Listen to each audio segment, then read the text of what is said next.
அருண், என்னப்பா? சாயந்தரம் வரும்போது சீத்தாப்பழம் கிடைச்சா வாங்கிட்டு வரையாடா? சரிப்பா. டெய்லியும் கேட்குறாரு, வாங்கிட்டு தான் வாயேன்ப்பா. டெய்லி இட்லி தானா? இடியாப்பம் பணியாரம்னு வேற ஏதாவது செய்யக்கூடாதா? அதெல்லாம் செய்ய எங்க நேரம் இருக்கு? என்னங்க, உங்க அப்பா இன்னைக்கு சாப்பாடு வேணான்ட்டாரு. கோவமா இருக்காரா?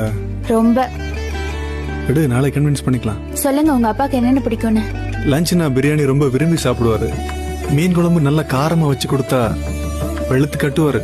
அப்புறம் தயிர் சாதம், மோர் மிளகா, ஸ்வீட்னா ஜாங்கிரி, சக்கரை பொங்கல், காரம்னா நேந்திரம் சிப்ஸ், பழம்னா சீத்தாப்பழம். சாப்பாடு திருப்தியா இருந்தா ஒரு பீடா சாப்பிடுவாரு. இந்தாம்மா, எல்லாம் வாங்கியாச்சு.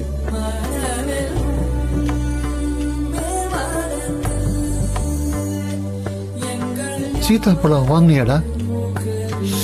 சாரிப்பா, மறந்துட்டேன்.